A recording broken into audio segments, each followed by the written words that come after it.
Welcome back into Infamously Speaking. I'm Matt Rosa, and tonight we talk Thursday night football. A huge Giants upset over the division rivals. Giants snap an 8-game NFC East losing streak, and Philly drops their second in a row. But before we talk about all the things that we witnessed on Thursday night football, if you're not already subscribed to the Infamously Speaking YouTube channel, following us on our social media at Infamously Speaking on Instagram and TikTok, please go ahead and do so. Also, make sure to hit the notification bell or turn your notifications on to ensure that you get notified whenever we drop content just like this. Also, if you're listening via podcast format, make sure you drop a like, comment, rate the show there. Helps the show grow, helps to get into more people's recommended or their whatever the algorithm stuff is, man. Not going to pretend to know or to act like I know what all that stuff is. But what I will pretend to act like I know is some football. So let's talk about it. But before we do, moment of silence for the Philly fans out there.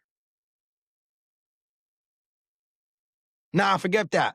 Forget that, man. Philly fans were talking wild. They were coming at us because, and shout out to my guy, Quan. He put out a little clip trying to uplift the Philly faithful after that tough Broncos loss. But, man, to see the Phillies go down in extra innings on a tough play, comebacker to the mound, pitcher has trouble handling it, goes home when he probably should have went to first to get the out to extend the game and doesn't.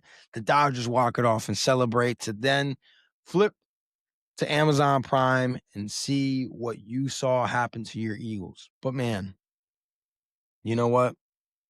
It feels great. Feels great as a Giants fan, especially after what happened to us, to the Yankees yesterday, where Philly, we suffered similar heartbreak. Seeing another team celebrate when we thought maybe we would have went a little bit further. So we can relate. But what we can't relate in is tonight. Because guess what? We came out on top. And it feels great. And I'm saying we like I'm part of the team, and I'm not part of the team. I'm just a fan. But it does feel great to be on this side because Philly has beaten us down for so long. And you know what? Philly has another shot. October 26th in Philly at the Link to get their revenge. But tonight, my goodness, that couldn't have felt great. That couldn't have felt great. Tough stretch, man.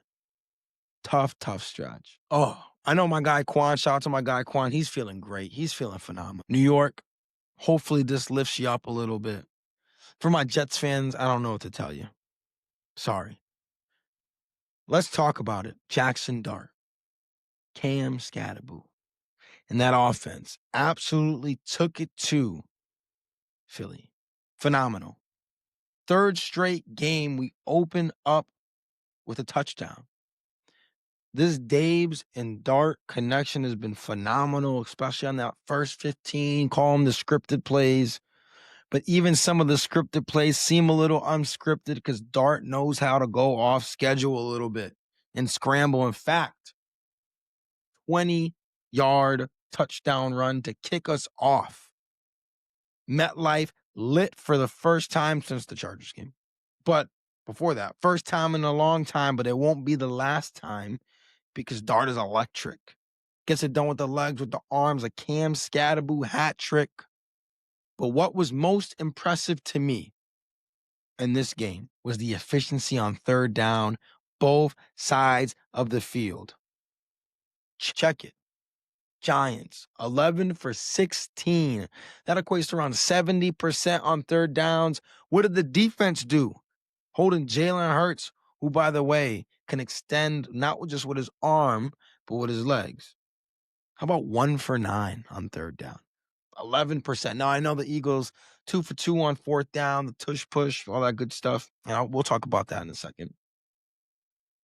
But that is so encouraging, especially for a young team against the defending Super Bowl champs, to be able to extend drives, but then also get them off the field to let your offense come right back out. And that's what the Giants did. Now, credit the Eagles. The Giants jump up 13-3 on like I said, on the Dart scramble, and then an awesome throw by Dart to Wan'Dale. Wan'Dale finishes it and gets into the end zone. And they go 14 unanswered. Take a 17-13 lead, but then the Giants march right back down the field. Little 2-minute drive, score a touchdown, and then also there was time for Philly to respond. Giants defense holds stout. Then second half comes. Giants get the ball. You feel really good. Nope, Philly defense makes him punt, but then the Giants defense doesn't allow the Eagles to get anything going. In fact, pitch a shutout. Eagles went into the half, 17 points. Went into the locker room when the clock hit triple zeros with 17 points. Man, this was a great win. This was a fantastic win. Rookie quarterbacks looking awesome. Skattebo's looking great. They're able to generate offense without leak, which of course we talked about on the show. We would have loved to see. And that's what's so disappointing, is that this is a year where we're not going to be able to see Dart and Leak continue to have that connection and build that connection. But they're getting it done with who they have. Flott with an incredible interception when the Eagles are driving to be able to make it a one-score game. And that was really the nail in the coffin there. That was really, you could see all the air deflate out of the Philadelphia Eagle balloon. That sideline was dead. MetLife was rocking. And it feels great. And Quan and I talked about this on the show that we just did on Tuesday. And that was the Patriots win over Buffalo on Sunday night. All eyes on you, nationally televised game.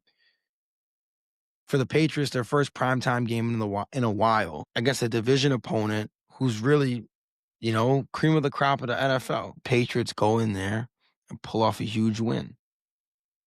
And you can feel the tide turning in that Patriots organization. And, I'm happy for Patriots fans, and I can't believe I'd ever be saying this, but I'm happy for Patriots fans because I know what it's like to go in to Sundays and be like, hey, whatever, whatever, not really expecting much, like happy if you win, but not disappointed if you lose, but not surprised if you do, not shocked if you do, not overly frustrated that you lost, but it's how you lost and how you were non-competitive and the offense was terrible and the defense was getting destroyed. But now there's some expectation. You go into games and you got a little angst about the game. It's a good angst, right? It's a good like, oh man, makes you want to watch the games because you feel like, man, we're playing for something here. And I get it, the Giants are 2-4, and I'm not saying this is the turning point. I'm not saying that this is the point of inflection where the Giants shoot back up. It's not what I'm saying. Because I know that in the last decade in the NFL, there's only 2 teams to lose at least 100 games. And the Giants are one of those teams. Jets are the other one, just in case you're curious. But this felt different. Even watching it through the TV, you could tell the crowd energized. I mean, think about when Dart had to go to the medical tent and Russ comes out. You could just feel like the energy was zapped from me. Even watching through the screen, I'm like, oh man, come on. And then Dart comes back out and everything's fine again. So I don't want to overreact to one win. But there was a lot of positive that we saw. And again, for me, the third down efficiency on both sides of the ball was incredible. But then also just contributions from everywhere. No leak, and you're still able to put up really good offensive numbers. Now, let's talk about everybody's favorite topic, favorite play, the tush-push. Here's how I feel about it. And the Eagles ran, it was either 3 or 4 straight times to score a touchdown. I don't care if they run it. That's my thoughts, my feelings about it. If they line up illegally, guys are in the neutral zone, guys are, starting early. If it's not being called, it's not being called. I'm not going to complain about it. If it's so easy, why doesn't everybody do it? That's my question. Now, I get not everybody has a quarterback that can squat 5 million pounds and a running back that can squat 6 million pounds. I get it. Not everybody has that. But if you're so mad about it, then try doing it yourself. Or if the league's so mad about it, how come it didn't get banned? Now, it's probably going to get banned this offseason, but it didn't get banned, the previous one coming into this year. So that is what it is. Now, for the rest of the Philly game. I know Quan is somewhere laughing, probably enjoying a cigar. Shout out to my guy Quan. It's officially his birthday because it's 9:13 Pacific p.m., by the way, which means it is 12:13 a.m., 10:10. So shout out to my guy. Happy birthday to our guy. But I know he's enjoying himself right now, laughing at the Philly effort tonight. Please, probably. Not about his parlays, because that didn't hit. He had Saquon anytime touchdown on there, and he got scalped again. But because the Philly fans, and listen, I get it. Yankee fans aren't just like Philly fans. And so I get why people don't like the Eagles. Is it because the Eagles are successful? I think that's part of it, but I think the fans are an even bigger part of it. And this was bad. And y'all had me on your side, and I haven't left yet. But I said and got criticized for saying, if I was a Philly fan, this is while they were winning, by the way. This is right after they beat Tampa. I was like, man, this is great. We're winning. But when are we going to piece a whole game together? Because you think about it, right? The Cowboys win. All the offense was in the first half. The Chiefs win. You really didn't get much going at all. Your defense just played really well. Game 3, blanking on game 3. Who was game 3 against? The Rams. Yeah, against the Rams. Awesome comeback in the second half. First half was awful. Tampa. Awesome first half, awesome first half, second half not so great. Last week against Denver. Great first half, second half not great. And you blow the lead and lose that game. This game, first half, offensively pretty good. Second half, nothing. When are you going to play the complete game? We know you have the talent. We know you're defending Super Bowl champions. But when are you going to put the whole game together? Offense, defense for 60 minutes. That was the question that I had. And I said, if I was a Philly fan, that's what would be going in the back of my mind. It would be a super loud thought because we're winning. But once you start losing, the thought becomes louder and louder. And that's it. That's where I'll stop. That's where I'll stop. They got AJ involved a little, much more. Dallas Goedert had another great game. But if I'm Philly, would love to see complete performance put together. And you have a great opportunity to go and do so. And I'll tell you what, a win against Minnesota would be a great feeling. In Minnesota, like I said, they got talented players. I believe JJ is going to play that game.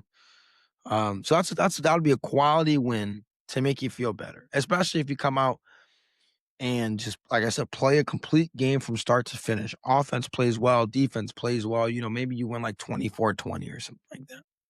You feel good about that.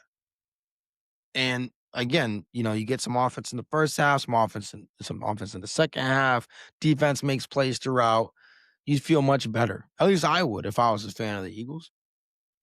And I'm sure I'm going to hear the worry about your own team. Well, I haven't been in a position to be like, man, my own team warrants worrying about. But they're starting to get there. They're starting to get there because even in the loss of the Saints, which sucked last week, there were positives. Again, scoring on the first drive, Dart being explosive both with the arm and the legs, defense showing that it could rise up to the challenge, and I'm excited. Giants got a tough test next week going into Denver. I'm sure Denver's going to be favored, and they've earned that right. And if I had to pick the game, would I pick the Giants in Denver? That's a tough place to play.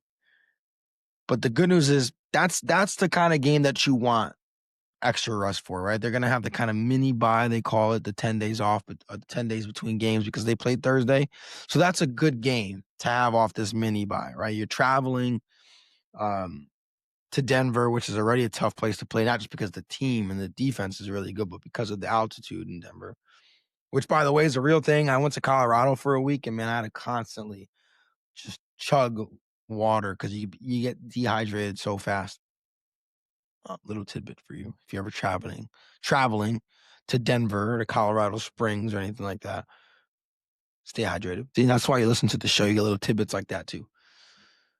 But I'm looking forward to see what the Giants do against that team. And listen, if they pull off a win there, 3-4, I'm not saying anything. I'm not making any promises, but man, I mean, there's optimism in this organization for the first time in a long time, like real optimism in the franchise. You could feel it. The sidelines erupting, the crowd's erupting.